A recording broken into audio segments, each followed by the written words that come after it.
Everyone is selling AI right now. Almost nobody is being honest about it. Hi, I'm Yusuf and I spent more than 9 years in one of the biggest aerospace companies in the world. I automated processes worth millions, so I've seen what this stuff can actually do and how much of that is just noise. That's why I started this show. The idea is super simple. I'll sit down with real business owners, people who are actually running companies, running enterprise in different fields, from different backgrounds, and I'm going to ask them 2 questions. Number 1, where is the hype? And where is AI actually working for you today? Is it winning you time? Is it winning you more money? No demos and no buzzwords. No, the future is here. Because AI doesn't care what industry you're coming from. A clinic, a law firm, a builder, or even an estate agent. The tools are pretty much the same. What changes is the people who are using it. And that's usually where the story starts. In this episode, I sit down with Linda Gerchick. 30 years of experience in real estate in Phoenix, Arizona. She's one of the most decorated brokers in the world and someone actually putting AI into her business today.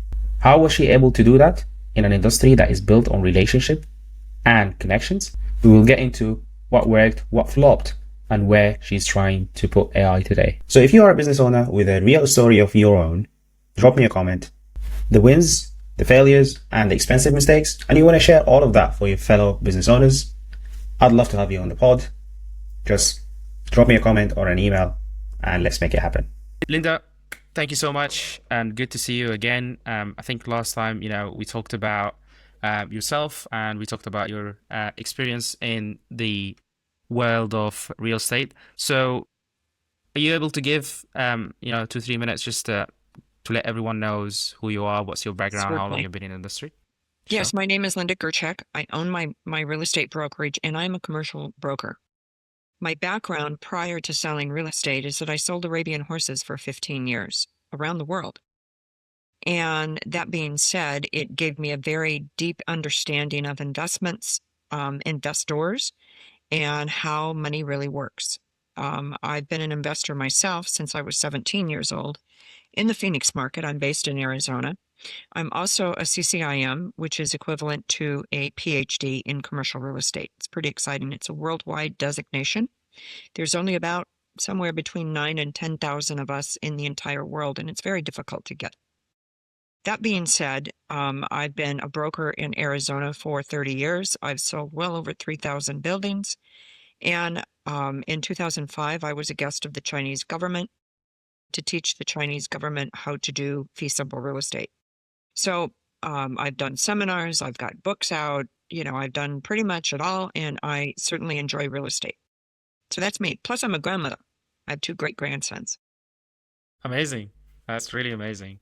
Obviously, as you mentioned, great experience over the last 30 years. Was there a moment that everything changed for you from where you went from doing real estate to, being Linda that talks to us today? I really think the change came when I attained my CCIM. I always thought that I understood investment, but a CCIM, we're trained to look at not only the real estate as an investment, but both the before and after tax basis, how to invest from other countries into the United States. I'm probably one of the very few brokers that have read and keep abreast of the Hague Treaty, which is the taxation treaty between different countries and the United States. So that's kind of that position, if you will.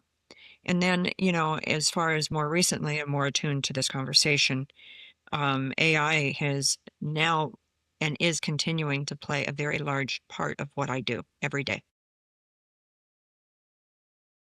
How do you see that? Can you tell us a little bit more? Well, How do you see that? I'm 70 years old, so I don't need to, I can kind of pick and choose clients, which is kind of nice. And I don't have to work full time, although I tend to work about 60 hours a week. That being said, I had 4 assistants working with me, and I've now replaced 2 of them economically with AI. AI is now doing what those 2 assistants did. But what's really important is that one of my assistants, she's not full-time with me, maybe 3/4 time. She's paid by the hour. But it's very important we still communicate in person. Okay. We don't do bulk calls. We don't do that. People really resent that when they get, I really do. When I get a phone call and it's AI, asking me if I need listings or if I want to interact or something. So we have people on the phone for that. I have 2 assistants that handle that. I get probably 1,000 marketing emails a day. I've had AI take those, the commercial ones, and scoop the emails, the names, the phone numbers, and we are in the process of building a database of nationwide commercial brokers. This benefits Mm, me a great deal because when I sell a commercial building, then I can market, and we're also specifically addressing them on what their specialties are. There could be multiple specialties, but we've delineated almost 40 specialties, and each agent, as they, let's say they're advertising a piece of commercial land. Well, commercial land can be divided into about, at least from the 1,000-foot down, about 5 different types of land. And so depending on what they're advertising, they're put into that group in Salesforce for me. And so I can target market, or if I have a client that wants, I spoke to a guy yesterday who wants to spend about $5 million on a piece of land, but very specific kind of land. And so I was mm. already able to connect even just on the very basic of this work that AI is doing for me, but has saved just countless hours. But I've already target marketed 2 pieces of land that either one probably will work for him. So that's pretty interesting. That's really interesting. Yeah. Yeah, Uh, and since the last time we spoke, believe it or not, this is kind of a new project for me that I've been working on with AI. Yeah. So I think last time we spoke, you've mentioned that AI was able to take 4,500 per month from your Yes, monthly operating cost. Can you take us through? Obviously, you've mentioned that 2 of your assistant AI was able to replace them. Can you take us through what were the tasks that these assistants are doing? How certainly. are you planning to increase that $4,500 into, I don't know, is the next aim 10K? Is it 15K? Where do you see that ceiling going above, and Certainly. what First of all, tasks in there? um, I Yeah. would like to cut maybe another 2,000 off of my monthly overhead. And I Mm, suspect I will be able to do that. So I advertise on a number of different sites: LoopNet, CoStar, Crexi, my website, certainly the multiple listing service. And so when we get a lead, when someone looks at one of my listings on those sites, it's tagged within those sites. So currently, I have an assistant, and she's still doing this, although she's being trained to work on the AI side of it. And she will manually pull those leads down, put them in a CVS file, and then it goes to Salesforce. Once it goes to Salesforce, then is done that way as far as added to Salesforce. Does that kind of make sense? Yeah, okay. So basically, she is collecting data and then taking it into a CSV and then into Salesforce. Exactly. One of the really nice things about that is that we not only put them in Salesforce, we put them on multiple listing services. They start going through a human interaction from Salesforce, where one of my assistants, one of my remaining assistants that will not be replaced, she gets on the phone, she gets them on my calendar, and then they turn into hopefully clients. But they're also put Okay. on my website. They're given access to that. AI is going to be able to load them and give them the correct access on the website. In the multiple listing service, we're gearing up. There's another program that kind of interacts with ChatGPT, which is what I use. It's called Make, Make, and it Mm-hmm. will take these and format the um, AI information and put them in. If someone has unsubscribed, and this is very important because that can break a federal law. If they've unsubscribed, AI also can remove those leads as well. Okay. That's On top amazing. of that, the other thing that AI has been doing, which has taken a big load off of me, and what that is that they are creating my marketing campaigns for me. So within Hmm. ChatGPT, I have projects, and each project would be a listing, for example. So let's say that one of my listings lowers the price. Okay, well, it will take and code the message for Constant Contact, which is one of my prime marketing things, and I literally it has the pictures on file. It has everything. I can tell it, we're going to lower the price. This is the new cap rate. This is the new, whatever it is. A good example is that I have about a $2.4 million deal.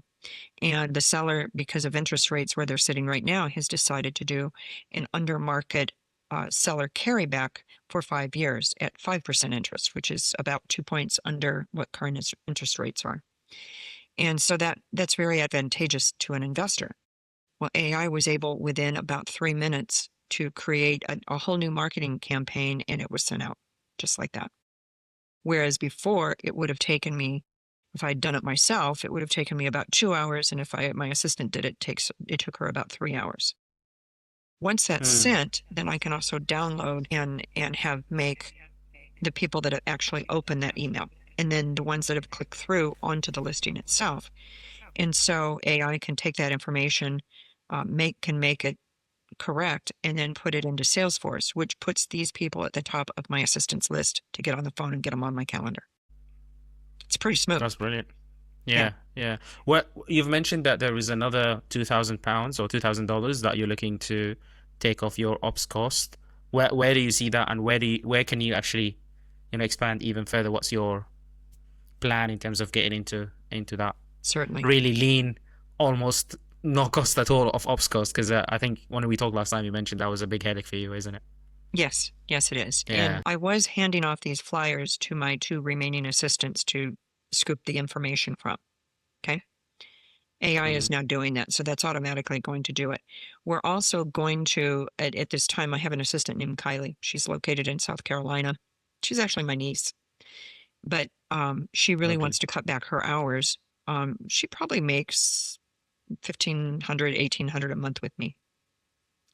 And she wants to cut back her hours because she homeschools her 3 kids. That's great. And of course, they're my great nieces and nephews. And so I support that. Well, what we're going to be doing currently, she pulls all of the leads and formats them and puts them up. By the end of this month, ChatGPT and Make will be doing that. And so her job then is just to kind of oversee and kind of at a higher level look at that and see if that works. The other thing that she's doing, my CPA and bookkeeper were charging me $1,200 a month to do my bookkeeping and accounting. And that was okay when I had 30 agents. I don't want 30 agents anymore. I only have a couple now. And so the bookkeeping for my brokerage and the bookkeeping on QuickBooks and stuff is very cumbersome, and we don't need it. What AI will be doing, I will download like my credit cards, and AI will learn how to categorize that on an Excel spreadsheet. I've met with my CPA. My CPA bill from approximately $18,000 a year is going to go down to about $1,200 a year. That's a big jump, and that's all from AI. But Kylie, my niece, will kind of be overlooking that, and then we'll suspense the columns that I need to personally look at and just make sure, which I've always done for my bookkeeper. So that's a big savings right there, and that's already in the process. Brilliant. And what's next? What's next? Play with my grandkids. Yeah, really. And by the way, my grandkids are in Mexico City, and my daughter-in-law was born in Mexico City, and they were at the soccer match last night. Oh, amazing. It's the World Cup is there, isn't it? Yeah. And of course they call us, and they were all having this big street party. You did ask what is the next thing. I have 2 books out. I've had an amazing life, and even my clients are pretty much pushing me hard. I'm going to write my memoirs. Brilliant. I think just so that I'm clear, what I was saying about next in terms of what activities next you're planning to do to integrate AI even more, if there was an opportunity that you or your team currently see. Obviously, you mentioned the bookkeeping and other stuff, but is there a next activity with regard to what?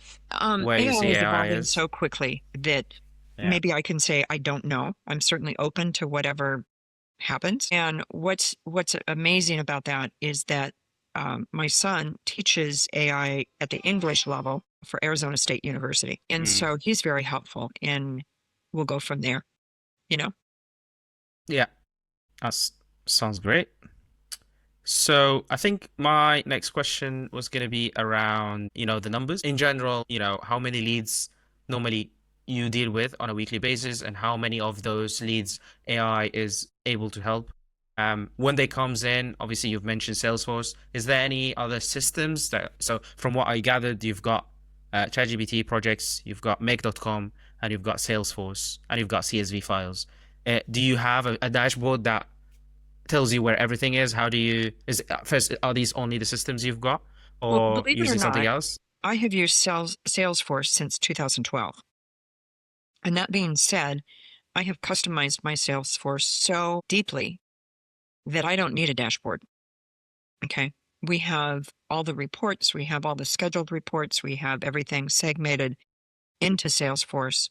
that I can tell you pretty much anything about any lead and how, Salesforce is my right arm. Okay. Here's what I would like to have AI do at some point. I get a monthly report from the company that hosts my website. I just read my monthly report and I get almost 100,000 hits a month on my website. Of those 100,000, probably according to their stuff, is that about 40,000 of that is bots and, just garbage. But about 60,000, and it would be interesting to see if we can convert that 60,000 into leads. And I don't know. I have no time to work on that now. Don't really want to. But when you talk about leads, I think we get someplace between 50 and 100 new leads a week in that are put into the system. I'm one person at this stage in my career. How would I go about taking on 100 new clients?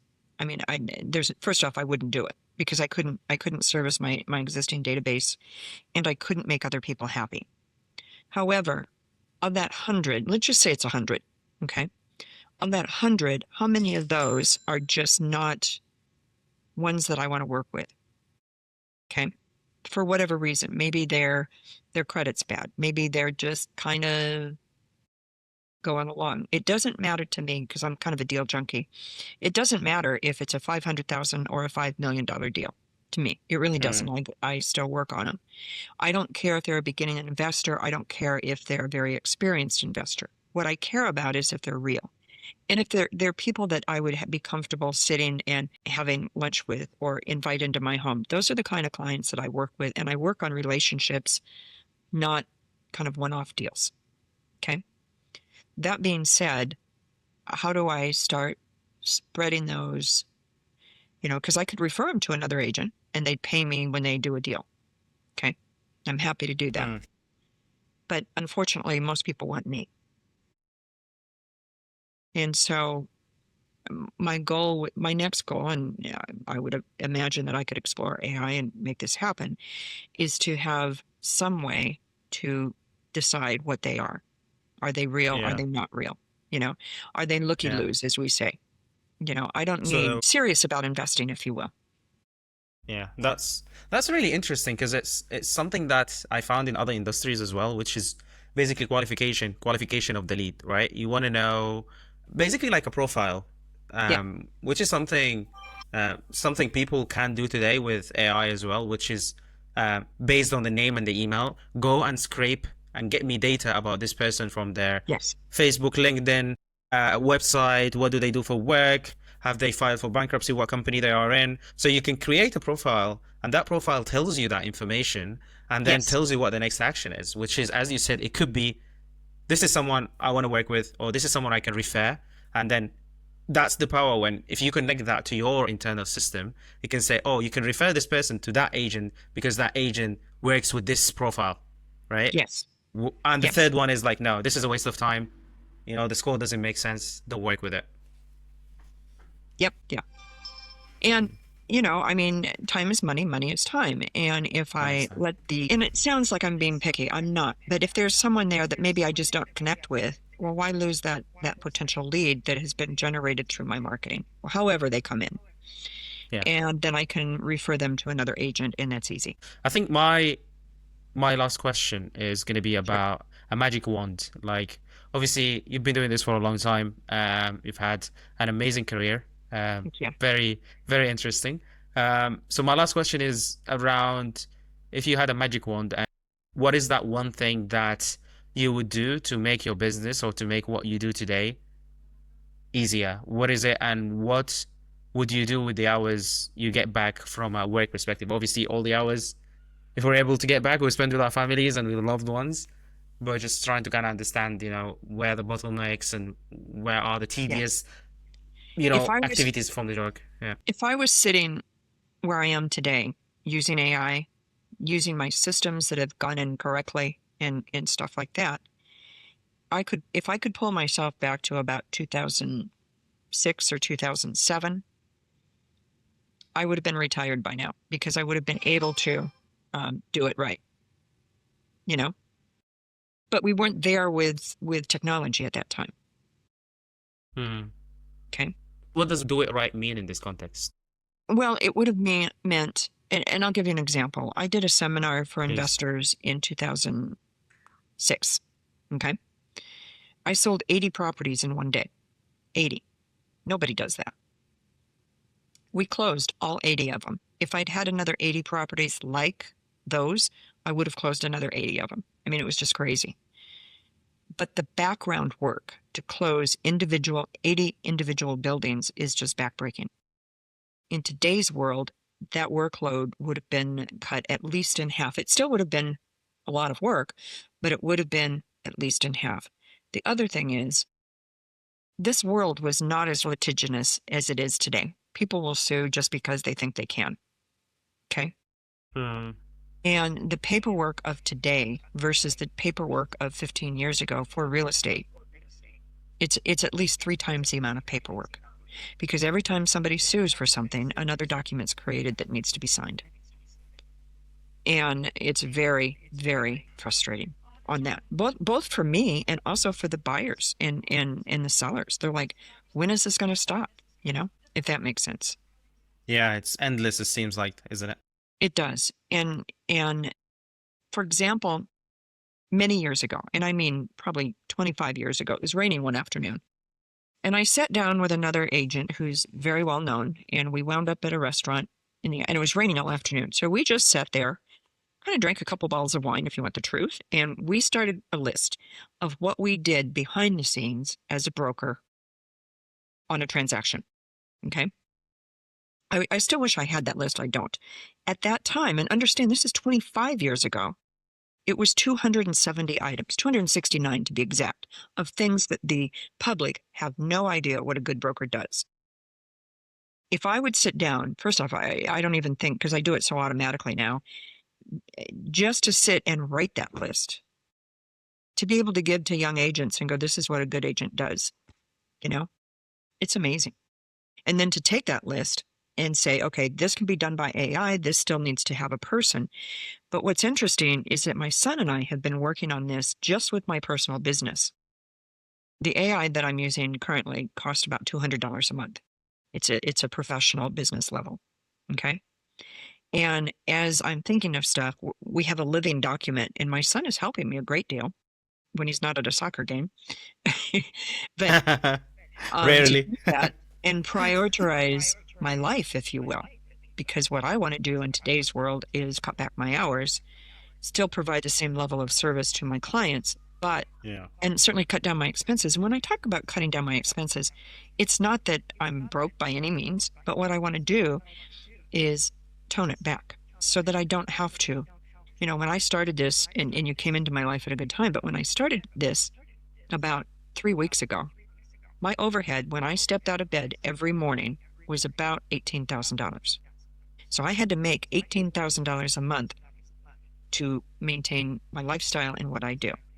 I'm now down, I think we figured the other day, I'm down to about 11,000. Now that means personal and, you know, car insurance and all of that stuff. But that's also a big deal. Okay. So if I can get that down, my goal would be to, and we're separating personal from business and all of that, but right now I'm talking a combined number. If I can get my complete overhead down, personal and business, to 10,000 a month, I'm very, very happy. So that's my ultimate goal. And we're getting there. Yeah. I would say 90% responsible for AI, doing a tremendous amount of the stuff that I do. My gosh, I have the refrigerator that talks to me every morning when I walk in the kitchen, tells me what my schedule is. That's brilliant. You're taking it into the next level.